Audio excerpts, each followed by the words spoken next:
Hi, everyone, and welcome to another episode of the Emily Cozy Podcast. Today, we're diving into a super powerful technique to help you speak English fluently, just like a native speaker. It's called shadowing. Don't worry if you've never heard of it before. This episode will break it down step by step. We'll talk about what shadowing is, why it works, and how you can start using it today to sound more natural when you speak English. So grab a cup of tea, get comfortable, and let's get started. Let's begin with the basics. Shadowing is a language learning technique where you listen to a native speaker and repeat what they say at the same time or just a split second after. It's like copying their voice, their rhythm, and even their emotions. Imagine you're following a native speaker like a shadow, hence the name. For example, if you're watching a TV show and the character says, "I had the best day ever," you would repeat, "I had the best day ever," right after them, trying to match their tone and speed. It's a bit like singing along to your favorite song, but instead of singing, you're speaking. Shadowing helps you improve your pronunciation, intonation, the way your voice goes up and down, and fluency. It's like training your mouth and brain to move like a native speaker's. And the best part? You can do it anywhere, while watching Netflix, listening to a podcast, or even talking to yourself in the mirror. You might be wondering, why is shadowing so effective? Well, let me explain. When you shadow, you're not just listening passively. You're actively training your brain to process English in real time. Here's why it's such a game changer. First, it improves your listening skills.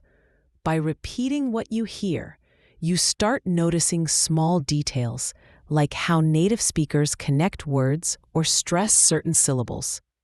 For example, in the phrase, "I'm gonna go," native speakers don't say every word clearly. They blend it into something like, "I'm gonna go." Shadowing helps you catch these patterns. Second, it builds muscle memory in your mouth. Speaking English fluently isn't just about knowing words, it's about training your tongue and lips to move the right way. Shadowing is like a workout for your mouth. Finally, it boosts your confidence.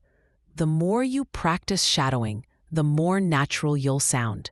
Over time, you'll notice that English phrases just roll off your tongue without thinking. Now that you know what shadowing is and why it's amazing, let's talk about how to do it. Don't worry, I've got a simple plan for you. Follow these steps, and you'll be shadowing like a pro in no time. Step 1. Choose the right material. The first step is to find something to shadow. Pick audio or video that's clear, not too fast, and interesting to you. For beginners, I recommend short clips, like a scene from a TV show or a YouTube video. Some great choices are sitcoms like Friends, or animated movies like Finding Nemo, because the language is simple and fun. For example, you could pick a scene where a character says, "Hey, how's it going?" and practice repeating it. Avoid things like news broadcasts or technical talks because they can be too formal or complicated. Step 2. Listen first. Before you start shadowing, listen to the clip a few times to get familiar with it. Pay attention to the speaker's tone, speed, and rhythm. If there are subtitles, use them to follow along. This helps you understand the words and context. Let's say you're shadowing a line from a movie. "I can't believe you did that." Listen to it 2 or 3 times. Notice how the speaker emphasizes "can't" and raises their voice at the end. These little details make your shadowing more natural. Step 3. Shadow with focus. Now it's time to shadow. Play the clip and repeat what the speaker says as closely as possible. Try to match their speed, tone, and even their emotions. If they sound excited, you sound excited. If they sound calm, you stay calm. At first, you might feel a bit silly or struggle to keep up. That's totally normal. Start with short sentences and slow down the audio if you need to. Many video players, like YouTube, let you adjust the playback speed to 0.75 times x or 0.5 times x. Step 4. Practice regularly. Like any skill, shadowing gets better with practice. Aim to practice for 10 to 15 minutes a day. You don't need hours, just consistent effort.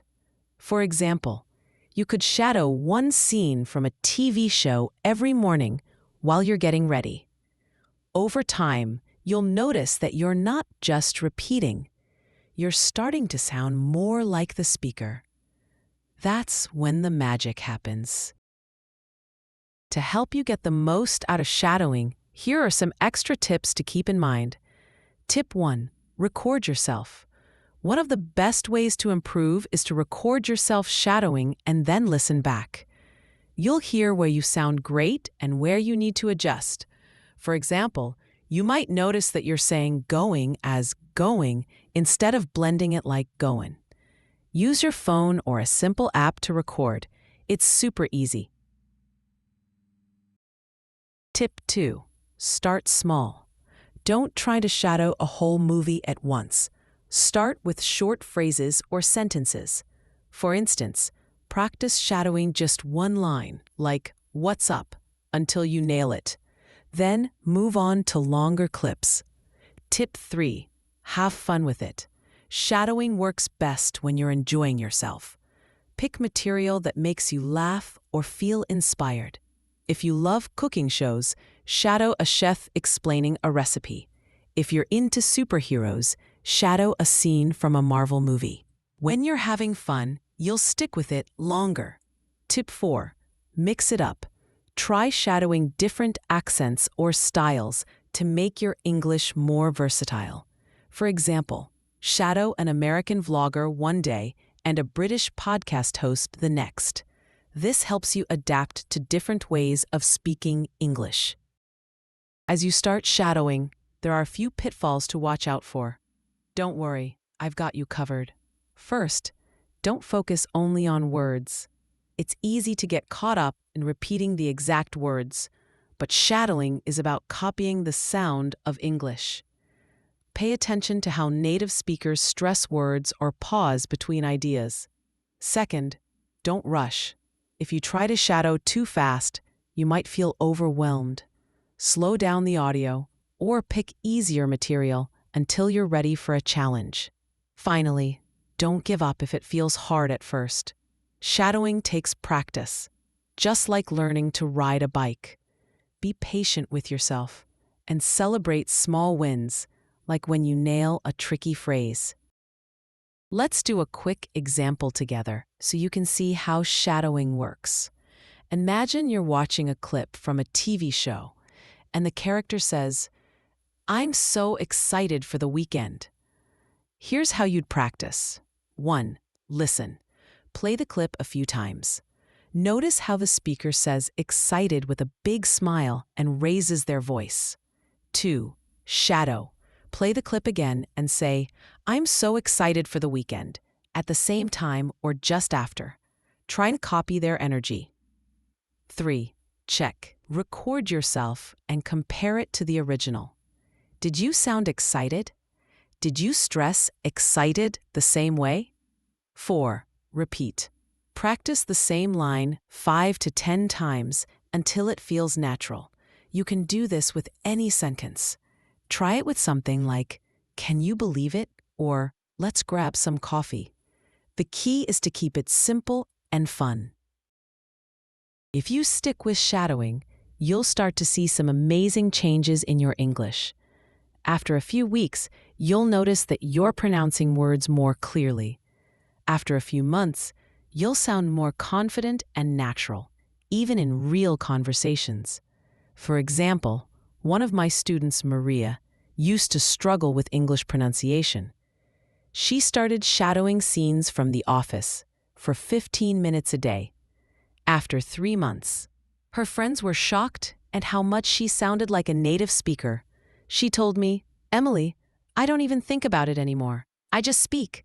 That's the power of shadowing. It's not just about repeating words. It's about building habits that make English feel effortless. Shadowing is awesome, but it's even better when you combine it with other ways to practice English. Here are a few ideas. Speaking. After shadowing, try using the phrases you learned in real conversations. For example, if you shadowed "What's the plan?" try asking a friend that question. Listening. Shadowing improves your listening, so keep watching English shows or podcasts to train your ear. Vocabulary. Write down new words or phrases you hear while shadowing. Practice using them in sentences to make them stick. By mixing shadowing with other skills, you'll improve faster and have more fun along the way. Before we wrap up, I want to give you a challenge to kickstart your shadowing journey. For the next 7 days, I challenge you to shadow for 10 minutes every day. Pick something fun, like a scene from your favorite show or a short YouTube video. Follow the steps we talked about. Listen, shadow, record, and repeat. If you want to share your progress, leave a comment on this video or tag me on social media. I'd love to hear how it's going. And if you need ideas for what to shadow, check out the description below. I've linked some beginner-friendly clips to get you started. We've covered a lot today, haven't we? I hope you're feeling inspired to try shadowing and take your English to the next level. Remember, fluency isn't about being perfect. It's about practicing a little every day and enjoying the process. Thank you so much for joining me on this episode of the Emily Cozy Podcast. If you loved this episode, give it a thumbs up, share it with a friend, and don't forget to subscribe so you never miss an episode. Let me know in the comments what you want to learn next. Maybe more speaking tips or how to understand native speakers better? Until next time, keep practicing, stay cozy, and I'll see you in the next episode. Bye for now.